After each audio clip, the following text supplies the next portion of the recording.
Olympique de Marseille éliminé par Toulouse au tir au but. La réaction brûlante d'Habib Beye après le cataclysme. Salut à tous les supporters olympiens et bienvenue sur la chaîne. Mardi soir, c'était censé être la soirée. 3 jours après l'euphorie folle contre l'OL, l'OM recevait Toulouse en quart de finale de la Coupe de France au Vélodrome, et là, bam. 2-2 après prolongation, puis la séance de tir au but qui tourne au cauchemar. Balerdi, Aguerre, Nwaneri qui se loupe, et c'est l'élimination. Le Vélodrome qui gronde, les fumigènes qui volent, la bronca historique. Ce qui devait être le tremplin vers un trophée s'est transformé en nouveau coup dur. Mais au milieu de toute cette colère, il y a une voix qui compte plus que les autres ce soir, celle d'Habib Beye. L'entraîneur qui n'a que 3 matchs au compteur, et qui vient de vivre son premier gros crash. Je vous propose qu'on décortique ensemble sa réaction à chaud, mot pour mot, parce qu'il n'a pas tourné autour du pot. Allez, on y va direct. Franchement, les gars, ce qui s'est passé mercredi soir au Vélodrome, c'est dur à avaler. Vraiment dur. Dimanche, on sortait d'un Olympico de dingue contre Lyon, victoire arrachée 3-2, communion totale avec le public, joie sur la pelouse, Beye qui sautait partout. On se disait tous, là, ça y est, le vent tourne, Habib va nous remettre dans le droit chemin. Et puis, 72 heures plus tard, paf.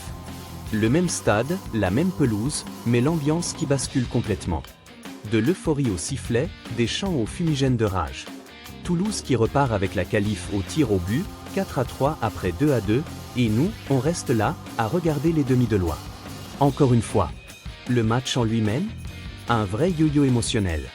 On mène très tôt grâce à un penalty de Greenwood à la 2e minute, propre, clinique, ça sent bon. Mais Toulouse ne panique pas. Ils savent exactement ce qu'ils sont venus faire. Long ballon dans le dos, pressing intelligent, et surtout, une maestria sur coup de pied arrêté. Yann Jobo égalise à la 13e sur corner. Premier coup. On repart, on pousse, on touche la barre, on touche le poteau, et puis à la 56e, Igor Pexao redonne l'avantage. 2-1, le Vélodrome revit. On se dit, cette fois, on tient. Et non. À la 60e, Charlie Cresswell, encore sur corner, plante la tête pour le 2-2. 2 buts encaissés sur phase arrêtée. 2. Exactement ce que Beye avait identifié comme le gros point noir avant le match. Prolongation, rien. Et puis la loterie des tirs au but. Balerdi qui tire au-dessus, Aguerre stoppé par le gardien, Nwaneri qui met dehors. 3-4 pour Toulouse. Fini. Le public hurle sa frustration. Certains joueurs tête basse, d'autres qui restent figés. Et au milieu de ce chaos, Habib Beye qui sort du tunnel pour aller parler à beIN Sport. Pas de langue de bois, pas d'excuses bidons. Il y va cash. Écoutez bien sa première phrase, parce qu'elle résume tout, c'est une grosse déception forcément. Direct. Pas de « on va retenir le positif », non. Il assume. Il continue, ce qui n'a pas fonctionné, on l'a vu. On savait quel match on allait avoir avec de longs ballons dans notre dos. On a plutôt bien géré cette situation, mais on savait aussi qu'il y aurait des coups de pied arrêtés et qu'il fallait être plus fort que ça. Leurs 2 buts sont sur des corners et on doit être plus solide que ça.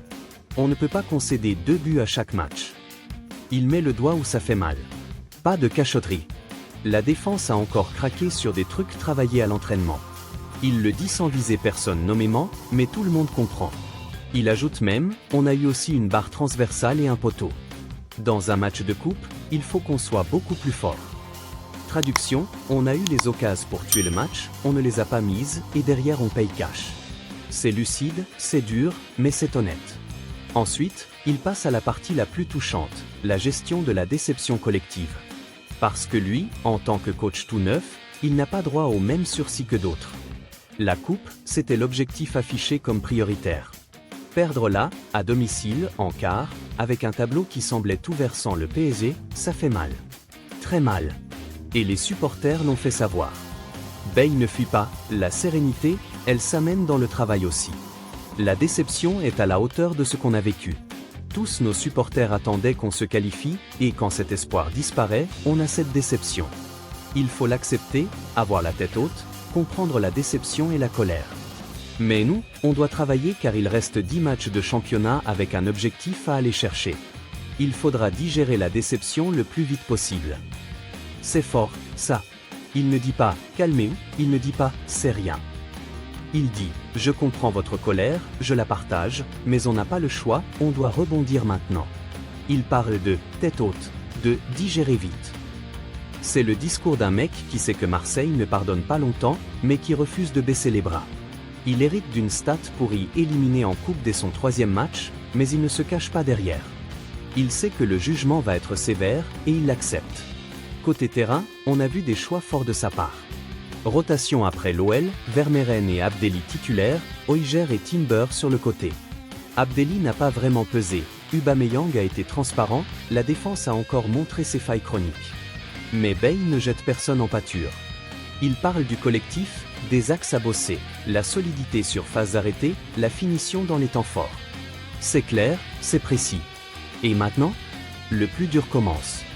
Digéré en 48-72h parce que le championnat ne s'arrête pas. Il reste 10 journées, un objectif européen à aller chercher, et un vestiaire qui doit se remobiliser. Bale le sait, à Marseille, après un coup comme ça, soit tu coules, soit tu te relèves plus fort. Lui, il choisit la deuxième option. Il l'a dit, on doit travailler. Poids. Franchement, cette réaction m'a marqué. Pas de pleurnichage, pas de victimisation. Juste un mec qui regarde la réalité en face, qui comprend la douleur des supporters, et qui appelle à la révolte par le boulot. C'est ça qu'on veut voir chez un coach de l'UM. Pas des promesses en l'air, mais de la franchise et du caractère. Voilà pour ce soir catastrophe. L'UM dit au revoir à la Coupe de France, mais pas à la saison. Habib Beye a parlé, et maintenant, c'est à lui et aux joueurs de montrer sur le terrain. On se retrouve très vite pour la suite, parce que malgré tout, on reste derrière cette équipe. Si tu as kiffé cette analyse cash et sans filtre sur l'actu olympique de Marseille, mets un gros pouce bleu, partage la vidéo autour de toi, et surtout abonne-toi à la chaîne avec la cloche activée. Il y a du mouvement presque tous les jours, des réactions à chaud, des analyses, des débats. Tu rates rien sur l'actualité foot de l'UM et du foot français en général. Allez, on se retrouve très vite. Force à vous, les Olympiens. Allez l'UM.